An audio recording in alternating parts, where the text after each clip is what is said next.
अमीर और गरीब बहन की रसोई। बहुत गर्मी है, आज बाजार जाने का बिल्कुल भी मन नहीं कर रहा। बेटी ऐसा मत करो, तुम्हें पता है ना मैं बाजार नहीं जा सकती हूँ। चलो तुम दोनों बहन मिलकर बाजार होकर आओ, तब तक मैं तुम्हारे लिए कुछ अच्छा सा बना देती हूँ। चलो दीदी, बाजार जाने के अलावा हमारे पास और कोई ऑप्शन नहीं है। श्वेता और रिया बाजार जाने के लिए निकल जाते हैं। बाजार में सामान खरीदते हुए उन्हें बहुत ज्यादा गर्मी लगती है और पसीने भी आते हैं। इस गर्मी ने तो बिल्कुल हद कर रखी है। जरा सा घर से बाहर निकलो, पूरा शरीर पसीने से भर जाता है। आपने बिल्कुल सही कहा दीदी। इधर दोनों बहनें बाजार से अपनी माँ का कहा हुआ सामान ले रही होती हैं, तो उधर उनके घर पर योगेश अपने दोस्त जगदीश से मिलने आता है। बहन जी, जगदीश भाई साहब कहीं दिखाई नहीं दे रहे। वो पड़ोस के घर में गए हैं, आते ही होंगे, आप बैठिए। तभी जगदीश घर पर आ जाता है। अरे योगेश, मेरे दोस्त, मेरे जिगरी यार, कितने दिनों बाद तुझे देख रहा हूँ। आज कैसे भूले भटके मेरे घर आ गया तू?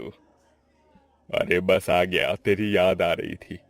सुना है आजकल तू अपनी दोनों बेटियों के लिए लड़के देख रहा है। हाँ, मेरी बेटी अब दोनों शादी के लायक हो गई हैं, इसलिए मैं उनकी शादी के लिए रिश्ते ढूंढ रहा हूँ। बस मैं रिश्ता ही लेकर आया हूँ तेरे घर। दो लड़के हैं और बहुत अच्छे परिवार से हैं। ये देखो उनकी फोटो। योगेश जगदीश और उसकी पत्नी संगीता को लड़कों की फोटो दिखा देता है। लड़के तो पढ़े लिखे समझदार लग रहे हैं और अच्छे घर के भी हैं।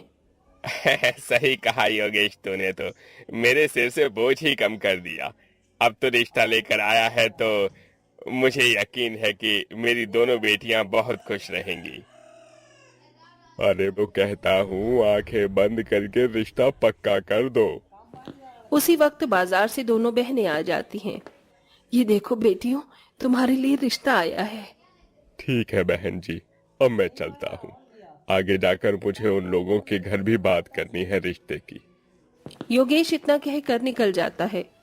अरे वाह माँ, हमारे लिए रिश्ते आए हैं। ये लड़का तो कुछ ज्यादा ही अमीर लग रहा है, मुझे इसी से शादी करनी है। माँ, आपको मेरे लिए जो ठीक लगे उसी से मेरी शादी करवा दीजिए। दोनों ही लड़के अच्छे घर से हैं, मुझे लगता है तुम दोनों वहाँ खुश रहोगी। इस तरह बहुत ही जल्दी दोनों बहनों की शादी की तैयारी शुरू हो जाती है। शादी से एक रात पहले, शादी के बाद हमारी जिंदगी कैसी होगी? मैं बताती हूँ दीदी। बड़ा सा बंगला होगा, बड़ी सी कार होगी, हर एक कमरे में एसी होगा और एसी वाली रसोई में हम लोग खाना बनाया करेंगे। ओहो पगली, तुम्हारी डिमांड तो बहुत ही ज्यादा है। दोनों बहन शादी को लेकर बहुत खुश थी। अगले दिन उनकी शादी हो जाती है और वो दोनों अपने ससुराल विदा हो जाती हैं, जहाँ बड़ी को अमीर ससुराल मिलता है लेकिन छोटी बहन को गरीब। आ जाओ बहू, इस घर में तुम्हारा स्वागत है। तुम इस घर की लक्ष्मी हो, लक्ष्मी। रिया घर के अंदर गृह प्रवेश करके आती है कि चारों तरफ देखने लगती है। छोटा सा मकान और सिंपल सा रहन सहन। क्या यही मेरा ससुराल है? हाँ, यही तुम्हारा ससुराल है। क्यों, क्या हुआ? कुछ परेशानी है क्या बहू? नहीं माँ जी, कोई परेशानी नहीं है। रिया के सपनों पर तो जैसे पानी ही फिर गया हो। उसने क्या सोचा था और उसे क्या मिला था। तो वहीं बड़ी बहन अपने अमीर ससुराल आकर बहुत खुश होती है। उसके कमरे से लेकर उसकी रसोई में भी एसी लगा होता है। आज तुम्हारी पहली रसोई की रस्म है। चलो मैं तुम्हारी रसोई के बारे में तुम्हें बता देती हूँ। यहाँ पर सब मसालों के डिब्बे हैं, यहाँ बर्तन है, ये गैस इलेक्ट्रॉनिक है। कुछ भी चीज की जरूरत हो या कुछ समझ ना आए तो मुझे बुला लेना। सुशीला एसी वाली रसोई का एसी ऑन करके चली जाती है, जिसके बाद श्वेता अपने अमीर ससुराल में पहली बार खाना बनाती है। वाह, कितनी अच्छी रसोई है मेरी। यहाँ एसी के चलते खाना बनाते हुए जरा भी पसीना नहीं आता। लेकिन घर पर जब भी हम खाना बनाया करते थे तो पसीने से हाल ही बुरा हो जाता था। रिया तो अपने ससुराल में और भी ज्यादा खुश होगी, उसे तो ऐसा ही सब चाहिए था। श्वेता जैसा सोच रही थी वैसा बिल्कुल भी नहीं था। कितनी गर्मी है यहाँ, बिल्कुल भी रहा नहीं जा रहा। ऊपर से मुझे चूल्हे पर खाना बनाना पड़ रहा है। बहू तुम बोलो तो मैं तुम्हारी मदद कर देती हूँ। नहीं माँ जी, मैं बिल्कुल ठीक हूँ। रिया, जो तुमने सामान मंगवाया था उनमें से कुछ ही सामान ला पाया हूँ, क्योंकि मेरे पास थोड़े से ही पैसे थे। कोई बात नहीं जी, मैं इस सामान से ही कुछ न कुछ बना लूंगी। रिया इतनी गरीब थी कि उनके घर में सिर्फ एक ही पंखा था और उसी के नीचे सब लोग सोया करते थे। चलो खाना तो बन गया, अब थोड़ी देर पंखे की हवा ले लेती हूँ। रिया पंखे की हवा लेने के लिए रसोई से बाहर आती है तो वो अपने ससुर और पति को पंखे के नीचे बैठे हुए देखती है। ऐसे में जाना ठीक नहीं होगा, मुझे रसोई में ही बैठ जाना चाहिए। शर्म के चलते वो रसोई में चली जाती है। मेरे मायके में कम से कम रसोई में पंखा तो लगा था, यहाँ तो इतनी गर्मी है कि 2 मिनट भी आराम से बैठा नहीं जा रहा। क्या करूं, ऊपर से पसीने भी आ रहे हैं। तभी रिया के फोन पर उसकी बड़ी बहन का फोन आ जाता है। अरे रिया, तुम कैसी हो? अपनी अमीर ससुराल में तुम बहुत खुश तो हो ना? अब दीदी को कैसे बताऊं कि मेरी शादी गरीब ससुराल में हुई है। अगर इन्हें पता चला तो इन्हें बहुत दुख होगा। क्या हुआ रिया, तुम चुप क्यों हो? सब कुछ बहुत अच्छा है दीदी, मैं यहाँ बहुत खुश हूँ।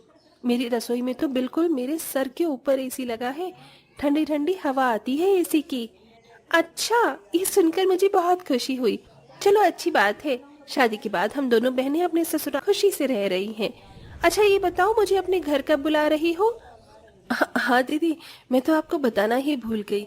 मैं अपने ससुराल वालों के साथ गोवा की ट्रिप पर जा रही हूँ, उसके बाद मिलते हैं। चलो अच्छी बात है, अच्छे से घूम कर आना। रिया ये सुनने के बाद फोन काट देती है। तभी उसकी सास आती है। बहू पड़ोस की काकी आई है, जरा उनके लिए चाय बना देना। अभी बना देती हूँ माँ जी।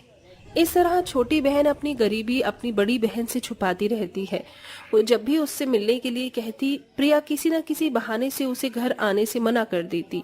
फिर एक दिन श्वेता खुद ही बिना बताए रिया को सरप्राइज देने के लिए उसके ससुराल आने का फैसला करती है।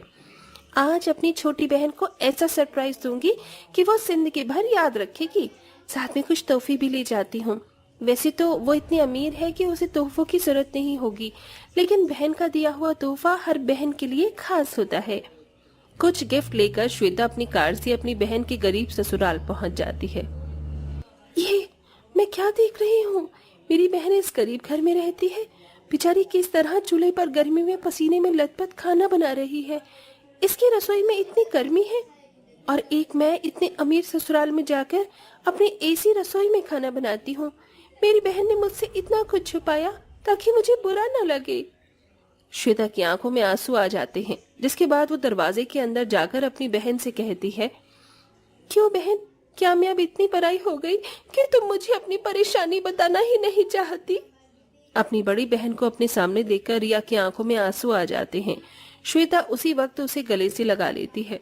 दीदी, मैंने आपको इसीलिए कुछ नहीं बताया था क्योंकि मैं आपके ऊपर बोझ नहीं बनना चाहती थी। पगली, ये कैसी बातें कर रही है? तू मेरी छोटी बहन है, मुझ पर कब कुछ नहीं बन सकती। अब देखना तेरी बड़ी बहन तेरी इन परेशानियों को कैसे दूर करती है। श्वेता अपने पति से कहकर अंकित को उसकी कंपनी में मैनेजर बनवा देती है और साथ में अपने घर के पास एक घर खरीद कर अपनी बहन को दे देती है, जिसकी रसोई में एसी लगा होता है। अब तुम्हें रसोई में पसीने नहीं आएंगे क्योंकि तुम्हारी रसोई में एसी है। आज से तुम इस घर में रहना। दीदी, मैं आपसे ये घर नहीं ले सकती। देखो, तुम्हारे पति मेरे पति की कंपनी में ही काम कर रहे हैं।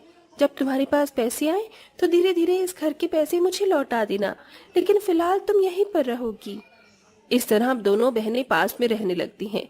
एक दिन रिया अपने एसी वाली रसोई में खाना बनाते हुए अपनी बहन को डिनर के लिए इनवाइट करती है। दीदी, आज आपका डिनर हमारे घर पर है क्योंकि आज अंकित को पहली सैलरी मिली है। ठीक है, फिर मैं शाम को समय पर पहुंच जाऊंगी। शाम को जब श्वेता एसी वाली रसोई में अपनी बहन को खाना बनाते हुए देखती है तो वो बहुत खुश होती है। ओहो, क्या बात है, आज तो मेरी छोटी प्यारी बहन एसी वाली रसोई में खाना बना रही है। आज तो खाना भी बहुत स्वादिष्ट बनेगा। इस तरह सब लोग बहुत खुश होते हैं और उस दिन वो सब एक साथ डिनर करते हैं और अब दोनों बहनें एक साथ खुशी खुशी रहने लगती हैं।